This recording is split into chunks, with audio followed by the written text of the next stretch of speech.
Bayangkan skenario ini sejenak. Anda merasa sedikit was-was nih dengan tingkat keamanan di lingkungan tempat tinggal Anda. Wajar ya? Nah, setelah menimbang-nimbang, Anda memutuskan untuk menyewa seorang penjaga keamanan. Bukan sembarang penjaga, tapi seseorang dengan rekam jejak berprestasi, berseragam rapi, dan punya otoritas penuh. Pasti Anda merasa aman banget dong? Betul. Anda memberinya kunci gerbang utama rumah Anda, kode alarm, dan ya pada dasarnya mempercayakan seluruh keselamatan keluarga Anda di tangannya. Anda bisa tidur nyenyak karena merasa terlindungi. Tapi, Selalu ada tapi di cerita seperti ini. tepat, suatu malam Anda terbangun oleh suara pecahan kaca dan menemukan sebuah fakta yang jauh lebih mengganggu daripada sekedar perampokan biasa. Jangan bilang kalau...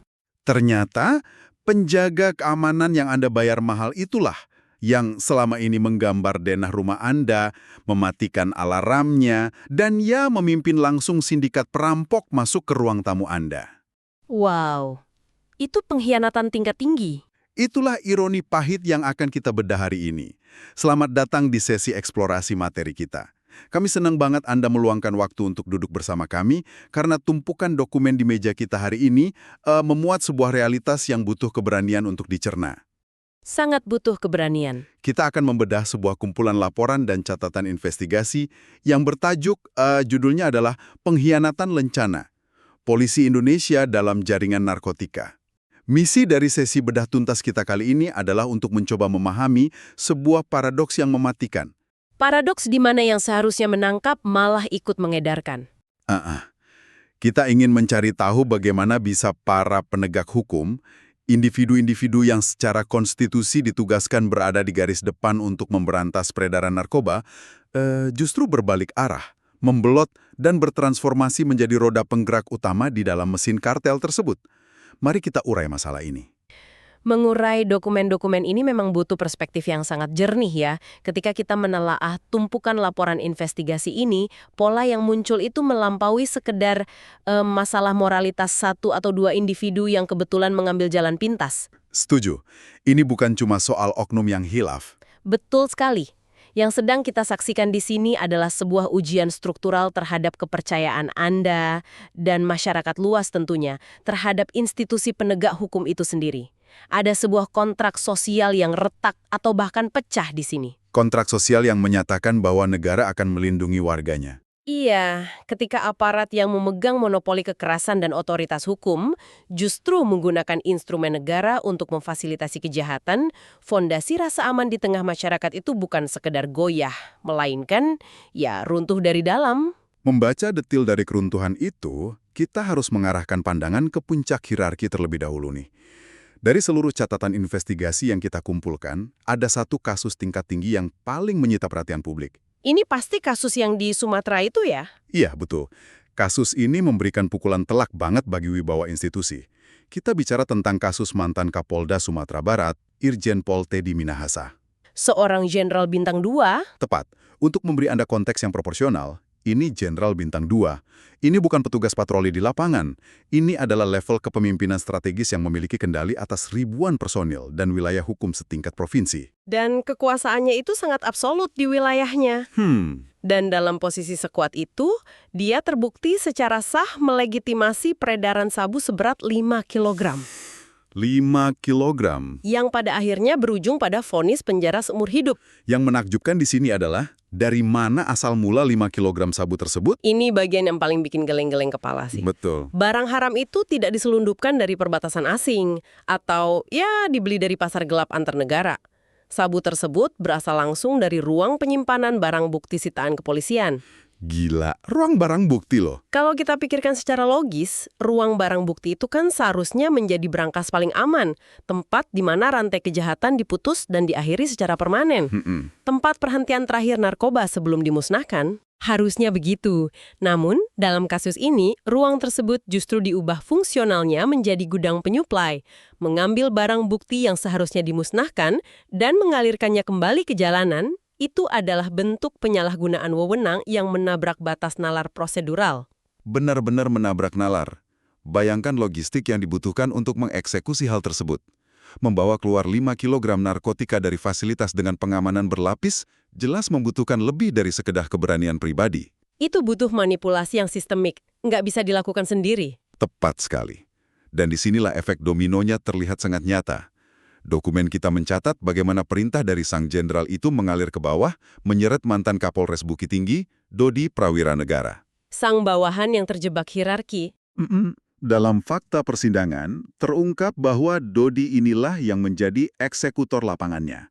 Dia bertugas menukar sebagian barang bukti sabu tersebut dengan tawas, lalu menjualnya atas arahan dari atasannya. Posisi Dodi Prawiranegara ini sebenarnya menggambarkan betapa beracunnya sebuah hierarki ketika garis komando itu disalahgunakan secara masif. Iya, karena sebagai bawahan, pilihannya tuh sulit banget. Sangat sulit. Dalam kultur institusi yang sangat hierarkis, perintah atasan itu seringkali dianggap sebagai kebenaran absolut. Bawahan dihadapkan pada dilema fatal. Antara karir dan integritas. Betul. Membangkang perintah seorang jenderal dan menghancurkan karir yang dibangun bertahun-tahun, atau patuh namun masuk ke dalam jurang kriminal. Sayangnya, Dodi memilih yang kedua. Dan konsekuensi hukum yang harus dia tanggung itu nggak main-main. Pengadilan menjatuhkan hukuman 17 tahun penjara kepadanya. 17 tahun? Itu waktu yang sangat lama. Belum lagi ditambah denda sebesar 2 miliar rupiah. Jika denda tersebut tidak mampu dibayarkan, ada hukuman subsidiar berupa tambahan kurungan selama 6 bulan. Angka 17 tahun itu merefleksikan besarnya tanggung jawab yang dia emban saat merusak barang bukti tersebut ya. Di sisi lain, proses peradilan untuk Teddy Minahasa sendiri dipenuhi dengan drama tensi tinggi. Dalam dokumen persidangan, tercatat bahwa Teddy sempat memberikan keterangan tertulis yang membantah secara absolut semua tuduhan. Dia bersikeras bahwa dia tidak terlibat sama sekali ya. Betul. Dia bersikeras bahwa dia bukan pengguna maupun pengedar. Bantahan ini berhadapan langsung dengan sikap agresif jaksa penuntut umum di persidangan. Jaksa pasti menuntut hukuman yang maksimal mengingat jabatannya. Ya, di ruang sidang yang dipimpin oleh Hakim Ketua John Sarman Saragi, jaksa pada awalnya menuntut Teddy dengan hukuman maksimal, yaitu hukuman mati. Tuntutan hukuman mati dari jaksa itu merupakan sinyal keras dari negara. Itu adalah sebuah pernyataan bahwa pengkhianatan dari seorang jenderal bintang 2 dianggap setara dengan kejahatan terberat yang bisa dilakukan terhadap negara itu sendiri. Tapi akhirnya vonisnya seumur hidup kan? Betul. Walaupun pada akhirnya majelis hakim menjatuhkan vonis penjara seumur hidup, putusan tersebut terbukti sangat solid. Mahkamah Agung bahkan telah memperkuat vonis seumur hidup itu hingga ke tingkat kasasi, menutup celah perlawanan hukum lebih lanjut. Putusan yang final? Iya. Namun, ada satu detail prosedural dalam catatan kita yang mengungkap seberapa dalam krisis ini sebenarnya terjadi di internal mereka. Detail yang mana tuh? Inisiatif untuk membongkar dan menangkap jenderal ini tidak datang dari penyelidikan rutin biasa di level bawah. Perintah penangkapan terhadap Teddy Minahasa datang langsung dari pucuk pimpinan tertinggi yaitu Kapolri Listio Sigit Prabowo pada tanggal 14 Oktober 2022. Langsung dari Kapolri ya? Ketika seorang kepala kepolisian harus turun tangan langsung menginstruksikan penangkapan Kapoldenya sendiri, itu mengindikasikan bahwa sistem pengawasan internal di level menengah sudah tidak mampu lagi menangani infeksi di tubuhnya sendiri. Harus ada intervensi dari puncak banget untuk membersihkan jajaran elitnya. Kasus Jenderal Bintang 2 ini menyoroti pembusukan di puncak piramida kepolisian Sumatera Barat. Tapi pertanyaannya sekarang, apakah ini hanya penyakit yang diderita oleh kaum elit berseragam? Sayangnya tidak. Kejahatan ini tidak mengenal pangkat. Ternyata tidak. Kalau kita membalik halaman laporan ini dan membedah berkas dari wilayah Nusa Tenggara Barat atau NTB, kita melihat pola yang serupa itu berulang. Efek domino di level daerah. Disinilah bagian yang sangat menarik. Kita menceritakan dinamika atasan dan bawahan yang berujung pada pengkhianatan. Tapi kali ini, pengkhianatannya terjadi di dalam jaringan kriminal mereka sendiri. Jadi, sesama anggota jaringan saling menjatuhkan ya? Betul. Kita beralih ke kasus mantan Kapolres Bima Kota, AKBP Didik Putra Kuncoro. Berkas investigasi dari Bima Kota ini memberikan wawasan yang tajam tentang anatomi kejatuhan sebuah sindikat internal kepolisian. Berbeda dengan kasus pembongkaran mafia pada umumnya yang mengandalkan operasi intelijen eksternal yang sangat rumit. Yang butuh waktu berbulan-bulan itu. Iya, jaringan di dalam tubuh institusi ini seringkali runtuh karena rapuhnya fondasi loyalitas di antara para pelakunya sendiri. Makanya ada pepatah, tidak ada kehormatan di antara pencuri. Tepat, tidak ada kehormatan di antara pencuri, apalagi jika pencuri tersebut memakai seragam penegak hukum yang sama. Kasus yang menjerat AKBP Didik ini tidak terbongkar oleh penyelidik dari luar, melainkan dari nyanyian atau kesaksian mantan anak buahnya sendiri. Siapa bawahannya ini? Adalah Kasat Narkoba Polres Bima Kota, AKP Malaungi, yang membuka kotak Pandora ini. Atasan yang seharusnya dilindungi oleh hierarki justru dikhianati oleh bawahannya saat bisnis gelap mereka tersudut. Menarik untuk melihat posisi AKP Malaungi dalam narasi ini. Sebagai kepala satuan narkoba, dia adalah ujung tombak pemberantasan di wilayah tersebut. Namun fakta di lapangan menunjukkan dia tertangkap tangan memiliki sabu seberat 488 gram. 488 gram, hampir setengah kilogram. Bayangkan, hampir setengah kilogram narkotika berada di tangan orang yang ditugaskan secara resmi untuk memburunya. Implikasi dari temuan ini langsung menghancurkan karirnya. Pastinya. Dia dijatuhi sanksi pemberhentian tidak dengan hormat atau PTDH. Dalam kondisi terdesak, dipecat dan menghadapi ancaman penjara yang sangat panjang, Malaungi akhirnya buka suara. Dia nggak mau hancur sendirian. Betul, dia bersaksi di bawah sumpah bahwa atasannya, AKBP Didik, menerima aliran dana segar dari para bandar narkoba yang beroperasi di wilayah NTB. Sebuah efek domino yang meruntuhkan struktur pelindung bandar tersebut. Kesaksian Malaungi itu langsung menyeret nama besar atasannya. Lalu, bagaimana akhir dari nasib AKBP Didik setelah nyanyian bawahannya itu terekam dalam berita acara? Ya, dalam penyalahgunaan narkoba berdasarkan kesaksian tersebut. Ada hal lain? Iya, berkas laporan juga menyebutkan bahwa dia terbukti melakukan pelanggaran berupa penyimpangan seksual. Wow, pelanggaran yang bertumpuk. Akumulasi dari pelanggaran berat ini berujung pada sanksi PTDH, pemecatan secara tidak hormat dari institusi Polri. Secara prosedural, dia telah melewati penempatan khusus selama 7 hari. Dan status penahanannya? Yang paling definitif, dia resmi ditahan di rumah tahanan Bareskrim Polri sejak hari Kamis tanggal 19 Februari 2026.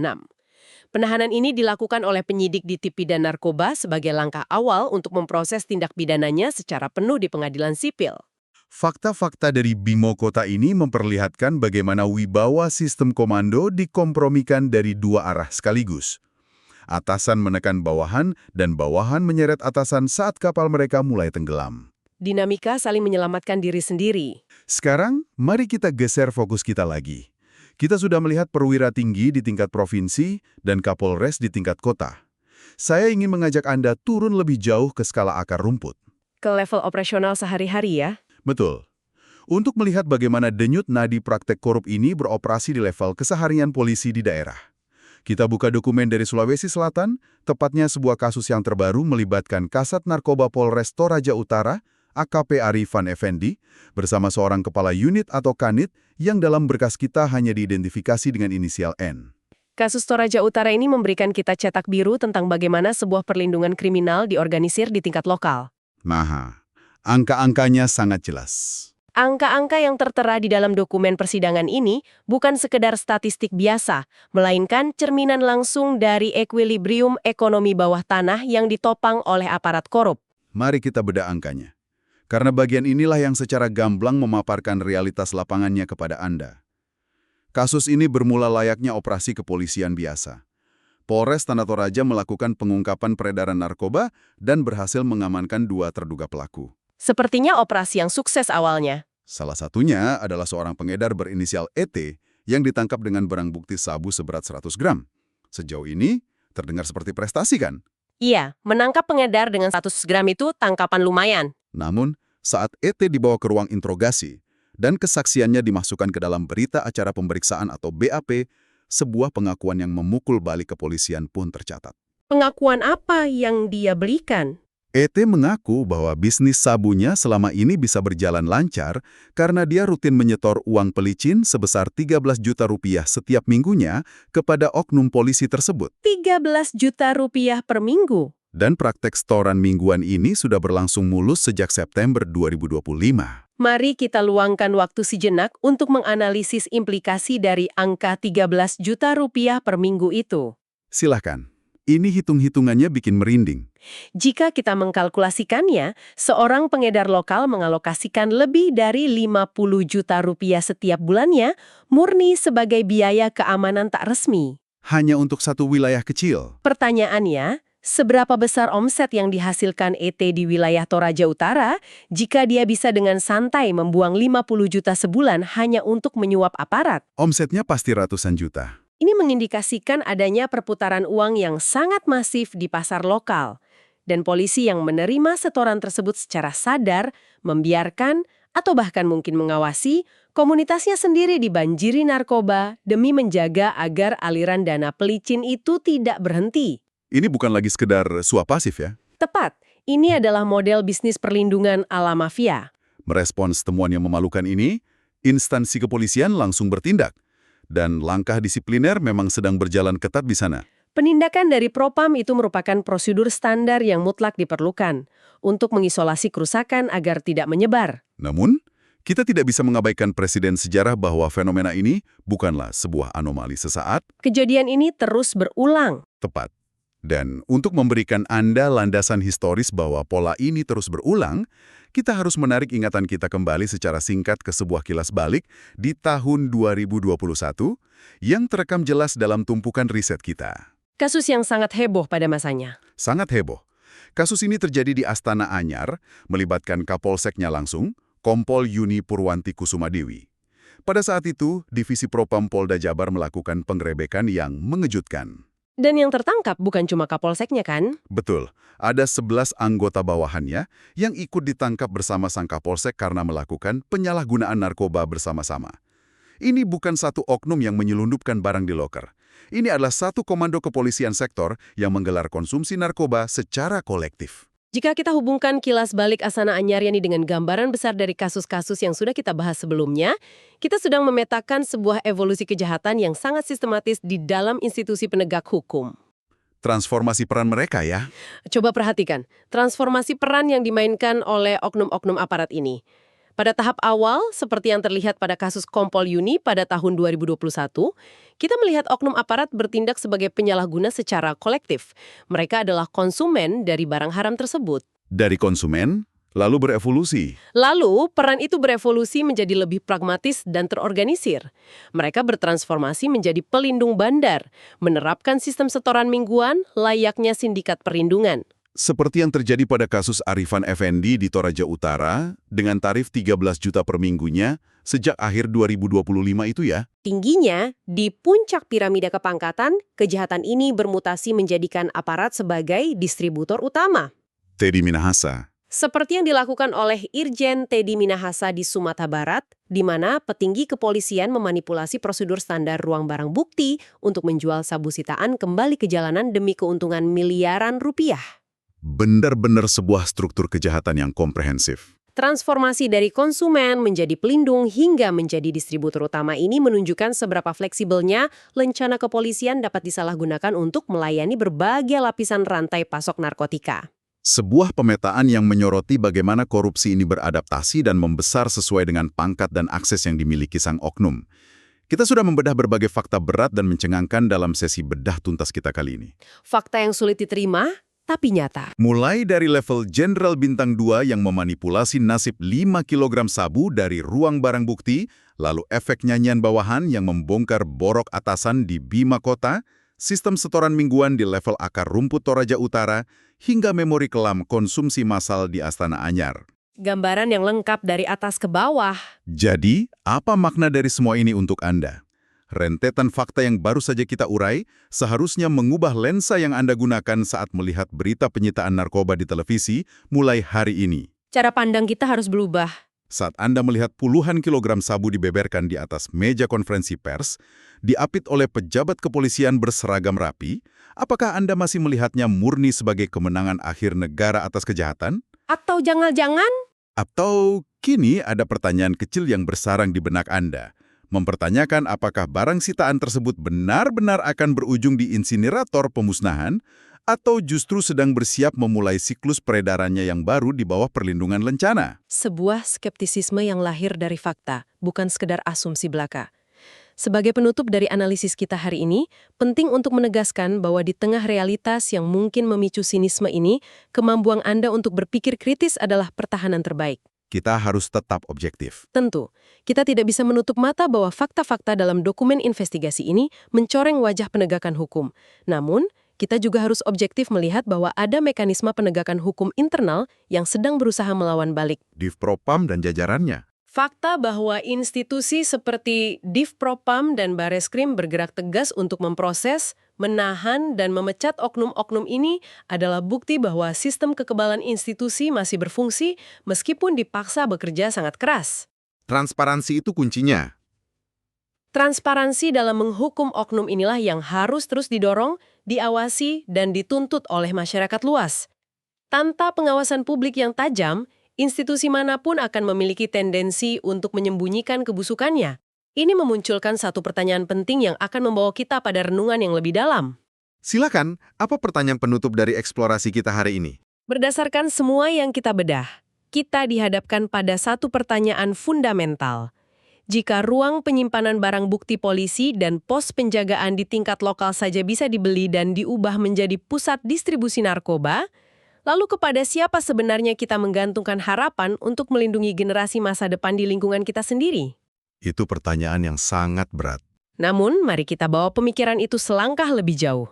Jika struktur fisik dan hierarki manusia di dalam kepolisian terbukti sangat rentan terhadap godaan miliaran rupiah dari kartel, apakah mungkin ini saatnya kita memikirkan ulang seluruh sistem tersebut secara radikal? Maksudnya ngubah cara kerja dasarnya? Ya, mungkin ruang barang bukti fisik di era modern ini sudah menjadi konsep usang yang terlalu berbahaya untuk dipertahankan. Jika narkoba langsung dihancurkan di tempat penyitaan dengan verifikasi digital, alih-alih disimpan berbulan-bulan, celah korupsi ini bisa ditutup rapat-rapat. Ide yang sangat masuk akal. Dan yang lebih penting lagi, pernahkah kita memikirkan beban psikologis yang harus dipikul oleh mayoritas polisi jujur yang bekerja di lapangan? Mereka yang benar-benar mempertaruhkan nyawa menggerebek bandar hanya untuk melihat komandan mereka sendiri yang diam-diam membebaskan sang bandar atau menjual kembali barang sitaan tersebut. Kehancuran moral di dalam institusi itu sendiri mungkin adalah harga termahal yang sedang kita bayar dari pengkhianatan ini. Sebuah perspektif penutup yang memaksa kita untuk melihat lebih jauh dari sekedar menghukum pelaku menuju perombakan sistem bagaimana keadilan itu diproses sejak awal. Terima kasih banyak kepada Anda yang sudah menemani kami mendengarkan dan membedah materi yang intens ini. Semoga sesi bedah tuntas kita kali ini tidak hanya sekedar memberikan Anda informasi, tetapi juga membekali Anda dengan pisau analisis yang lebih tajam dalam respons fenomena penegakan hukum di sekitar kita. Teruslah bertanya, tetaplah kritis, dan sampai jumpa di eksplorasi materi kita yang selanjutnya. Download Tribun X sekarang, menghadirkan lokal menjadi Indonesia.